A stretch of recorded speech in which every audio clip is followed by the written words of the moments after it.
పుట్టినరోజు, పెళ్లి రోజు, నిశ్చితార్థం, సారీ ఫంక్షన్స్, రిసెప్షన్ ఏదైనా సరే అన్ని శుభకార్యాలకు సంప్రదించండి ఐశ్వర్య కన్వెన్షన్.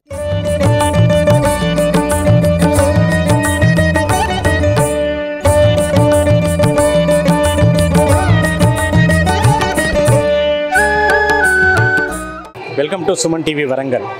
మనం ఇప్పుడు హన్మకొండలోని చారిత్రక రుద్రేశ్వర స్వామి 1000 స్తంభాల దేవాలయంలో ఉన్నాం. మనం చూడొచ్చు దాదాపు తెల్లవారుజాము నుండి అంటే శివకేశవులకు ప్రీతిపాత్రమైన కార్తీక మాసంలో ప్రధానమైన పర్వదినాల్లో కార్తీక పౌర్ణమి ఒకటి. మహాశివరాత్రి 1000 స్తంభాల దేవాలయంలో ఎంత వైభవంగా ఘనంగా జరుగుతుందో అట్లాగే కార్తీక పౌర్ణమి ఉత్సవం కూడా అదే స్థాయిలో అత్యంత వైభవంగా జరుగుతుంది. తెల్లవారుజామున ప్రత్యేకంగా అభిషేకాలు లేకపోతే ఉసిరిక స్నానాలు వీటన్నిటితో పాటు మధ్యాహ్నం నుంచే క్యూ లైన్లు ప్రారంభమైంది. మనం చూడొచ్చు ఇప్పటి వరకు దాదాపు 1000 స్తంభాల గుడిలో రోడ్డు అవతలి వరకు కూడా క్యూ లైన్లు ఉన్నాయి. ఒకవైపు సాంస్కృతిక కార్యక్రమాలు, మరోవైపు దేవాలయంలో ప్రత్యేకమైన అర్చనలు, వీటితో పాటు క్యూ లైన్లో భక్తులు ఇవన్నీ కూడా దేవాలయం దర్శించుకోవడానికి. వీటన్నిటికంటే మించి లక్షదీపోత్సవం 1000 స్తంభాల దేవాలయంలో లక్షదీపోత్సవం ప్రతి ఏటా ఆనవాయితీగా వస్తుంది.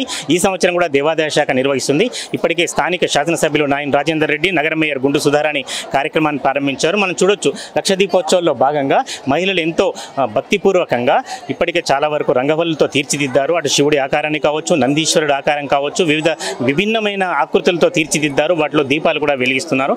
మనం ఒకసారి కొంతమంది మహిళా భక్తులను కూడా అడిగి చేసి ప్రయత్నం చేద్దాం. కోటి దీపోత్సవం సందర్భంగా కార్తీక మాసం పౌర్ణమి రోజు చేయాలి అంటే మంచిదని చేస్తున్నాం. చేసి ప్రతి సంవత్సరం వస్తాము. లోకలే ప్రతి సంవత్సరం వస్తాము. వెలిగించిన మమ్మీ తర్వాత నేను వెలిగిస్తాను. మార్నింగ్ చేస్తాము, మార్నింగ్ దర్శనానికి వస్తాము, నైట్ దీపోత్సవం చేస్తాము. మార్నింగ్ రుద్రాభిషేకం కోసం వస్తాము, తర్వాత రాత్రి పూట కార్తీక దీపాల కోసం వచ్చి పెడతాము ఇక్కడ అందరు. పేరు సాయి సుప్రజ. ఎందుకు వచ్చావు ఇక్కడికి 1000 స్తంభాల గుడికి? కార్తీక పౌర్ణమికి దీపాలు పెట్టడానికి వచ్చా. ఏమొస్తుంది దీపాలు పెడితే? ఏమొస్తుంది? పుణ్యం. పుణ్యమా? Very good. ఎవరెవరు వచ్చారు? నేను, అమ్మ, నాన్న. రైట్. ఇప్పుడు అమ్మని అడుగుదాం. మేడం ఇట్రండి. అంటే కార్తీక పౌర్ణమి రోజు ప్రధానంగా మిగతా పూజలతో పాటు దీపోత్సవం అనేది ప్రధానమైనది. మీకు తెలిసినంత వరకు దీపాలు వెలిగించడం వల్ల మనకి ఏం జరుగుతుంది? ఇక్కడ ఉన్న ప్రాధాన్యత ఏమిటి? కార్తీక పౌర్ణమికి దీపాలు వెలిగించటం వల్ల పుణ్యం వస్తుంది.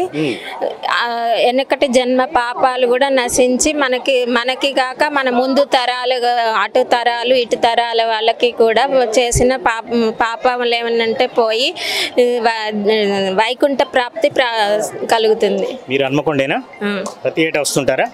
వస్తుంది. రెగ్యులర్గా దీపాలు పెట్టడం, పూజలలో పాల్గొనడం అంటే మా ఇంటి దగ్గర ఈ గుడికనే కాదు దీపాలు అయితే పెడుతుంటాం. చెప్పండి, దీపోత్సవంలో ఏం చేస్తున్నారు? పొద్దురించి ఏం చేస్తారు పూజకు?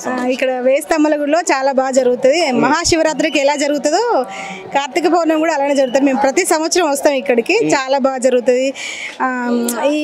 ఈరోజు దీపం పెడితే అంటే సంవత్సరం మొత్తం పెట్టిన పుణ్యం వస్తుంది కాబట్టి దేవుడికి ఈరోజు 360 వత్తులు కాలుస్తాం కాబట్టి మేము ప్రతి సంవత్సరం ఇక్కడికి వస్తాం అన్నట్టు. పిల్లలకు కూడా చెప్తున్నారా ఇప్పుడు? పిల్లలకు కూడా ఇది ఎందుకు చేస్తారు మమ్మీ అంటే, మనము ఇయర్ మొత్తం దేవుడికి పూజ చేసినట్టు నాన్న, మనం ఈరోజు దీపం పెడితే దేవుడికి అని చెప్పేసి చెప్తున్నాం అన్నట్టు. ఎట్లా అనిపించింది ఇదంతా దీపోత్సవం? చాలా బాగుంది. ఏర్పాట్లు కూడా చాలా బాగా చేశారు. లక్ష దీపోత్సవంలో పాల్గొన్నాం మేము. మాకు చాలా సంతోషంగా ఉంది ఇక్కడికి వచ్చినందుకు, ఇవన్నీ చూస్తున్నందుకు, దేవుడి భక్తికి మేము పాత్రలైనందుకు చాలా సంతోషంగా ఉంది. నా పేరు ప్రీతి. మేము 3 సంవత్సరాల నుంచి ఇక్కడికి వస్తాం. మాకు చాలా బాగా అనిపిస్తుంది. మాది వరంగల్ కదింబాది, కానీ మేము ఇక్కడికే వచ్చి వత్తులు కాలుస్తాం ప్రతి సంవత్సరం. మాకు చాలా బాగా అనిపిస్తుంది.